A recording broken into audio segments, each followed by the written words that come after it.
All right, privates. I know most of you are tired from training, but stay alert, because what we learn here could save your buddy's life. We're now going to cover Combat Life Saving, or CLS.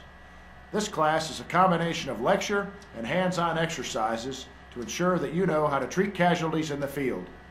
Many of the techniques we'll cover here are based on basic first aid principles that you may already be familiar with, but the intent of this class is to cover specific CLS treatments that will enable you to revive and stabilize your fellow soldier out on the battlefield. Now, before we get started, we're going to watch a short introductory video. As a soldier in the United States Army, you are the first link in a chain of trained professionals delivering escalating levels of treatment. As the first responder, your initial care is crucial to successful treatment. It is your duty to be proficient in your combat life-saving skills. If your buddy lies injured on the battlefield, quite possibly the only thing that is going to save him is you and your ability to use the skills you learn here. Every U.S. Army soldier is issued an IFAC. This kit is far more advanced than the typical first aid kit you may be familiar with in the civilian world. Your IFAC includes equipment to treat the most common life-threatening battlefield injuries you will see in combat. This equipment requires more advanced medical training than basic first aid. For instance, this is a Nasopharyngeal Airway, or NPA. It is usually used with conscious patients who are unable to maintain an open airway. Some people call it a nasal trumpet because of its shape, and also because you insert the NPA into the nostril of a casualty in order to establish a patent airway. Not all breathing problems involve a closed airway.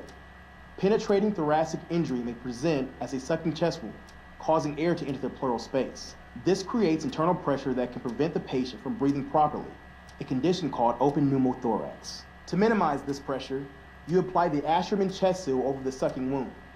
The seal allows air out but not in, stopping the pressure buildup. Some of the equipment in your IFAC simply improves on standard treatment that you may be familiar with from basic first aid. The Combat Application Tourniquet, or CAT, is a small and lightweight one-handed tourniquet that completely occludes arterial blood flow in an extremity. This tourniquet is not only faster to apply than traditional equipment, but can be applied to oneself with one hand. This all may sound intimidating or even gross to some of you, but we train you to overcome those fears in order to save lives. By practicing the treatments you are about to learn and mastering the contents of your IFAC, you will be an effective lifesaver on the battlefield.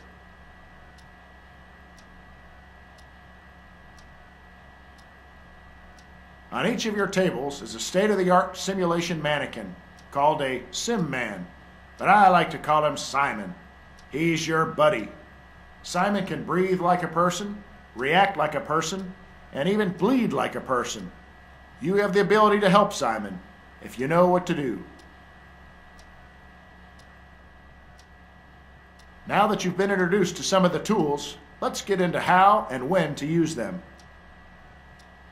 Gunshot wounds will obviously be a very common injury that you'll encounter on the battlefield. We'll cover the most common wounds and how to handle them. With a basic gunshot wound, it's possible for the bullet to pass right through the body, completely missing bone and major organs. When this happens, the primary treatment is to apply a field dressing. This will prevent further blood loss and stabilize the soldier. Now let's practice.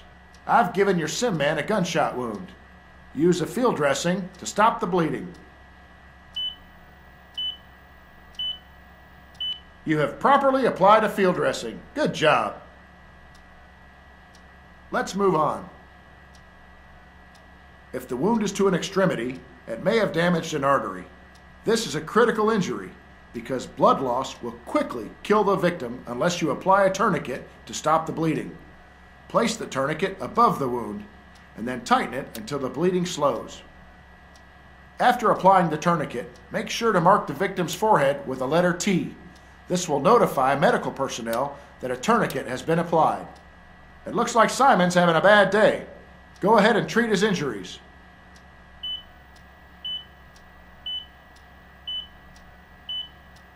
It looks like everyone figured this one out. Excellent work. Good job, everyone. Let's move on to the next section. As you learned in first aid, establishing a clear airway is a key to a wounded soldier's survival. Breathing brings air into the lungs and allows oxygen to enter the bloodstream. If a person is not able to breathe, then they will quickly lose consciousness, and without proper treatment, they will die.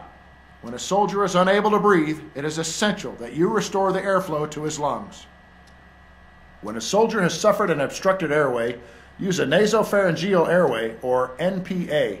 This type of airway adjunct will restore proper breathing and prevent asphyxiation. Take a look at Simon. He's unconscious and not breathing. You need to quickly apply the proper treatment for all his wounds. I'll monitor your treatment from my workstation.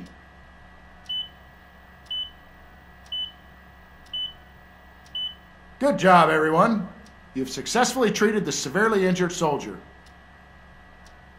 An open pneumothorax, commonly known as a sucking chest wound, is a severe wound that allows air into the cavity between the chest wall and the lung, but it doesn't allow air to escape. As the pressure inside the torso builds up, it prevents the lung from fully inflating. The proper treatment of an open pneumothorax is an Asherman chest seal, a one-way valve that's designed to let air and blood escape from the wound while preventing the re-entry of either. All right, let's move to the next practice situation. Looks like poor Simon can't seem to catch a break. He's really shot up this time. Treat all of his injuries.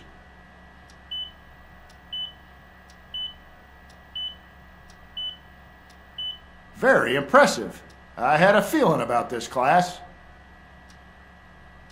When a soldier falls unconscious, it can be from a number of reasons, ranging anywhere from blood loss to asphyxiation. Reviving a downed soldier allows you to get him to a safe location so you can treat his wounds more effectively without fear of becoming a casualty yourself. First, we'll start with blood loss.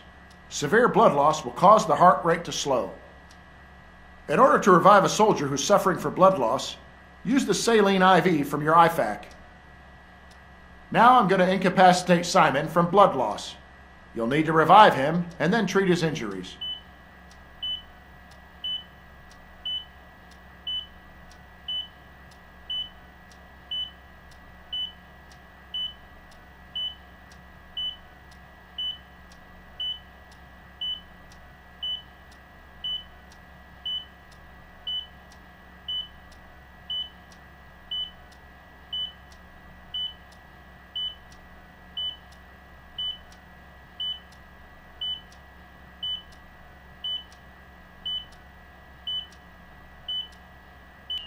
What are you doing, soldier? Remember what we've gone over. This isn't anything new for any of you guys. Now I'm going to incapacitate Simon from blood loss. You'll need to revive him and then treat his injuries. Excellent work, everyone. Now move on to the injuries. Good job, everybody. You've successfully treated his injuries. All right, let's move on. A soldier who has collapsed from asphyxiation due to an airway compromise needs immediate restoration of the airway. When this is the case, the item to use is another airway adjunct called OPA, or Oropharyngeal Airway. I've given Simon an airway compromise. Now treat him properly. Looks like everybody knows how to use an OPA properly. Now let's move on to treating his injuries.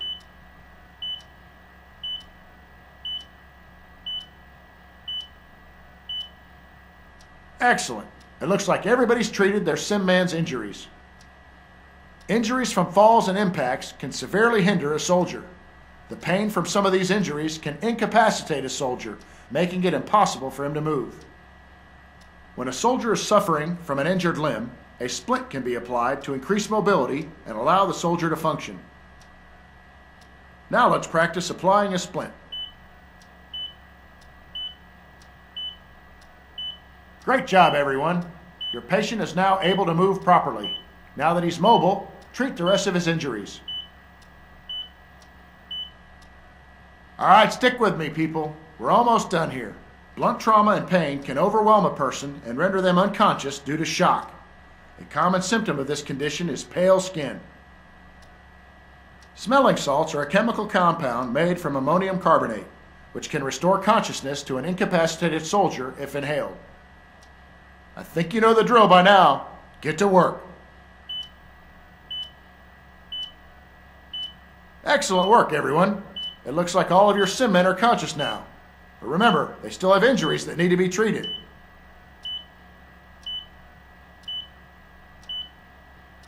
Well, it looks like everybody gets it. Let's move on to the test. Now that we've covered the basic symptoms and treatments in CLS, it's time for your test. Your sim man will be displaying certain symptoms. It will be your job to treat him. I will monitor your progress from my workstation. This is not a cooperative test. No cheating will be allowed. No reckless eyeballing, no rubbernecking, and no talking. When you've completed all your treatments, I'll check your final grade on my computer. Your sim man now has his first injury. Begin.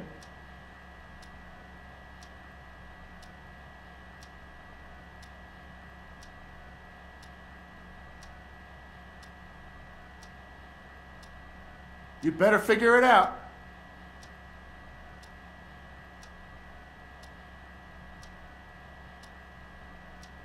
Remember, soldier, if you don't get this right, he's dead.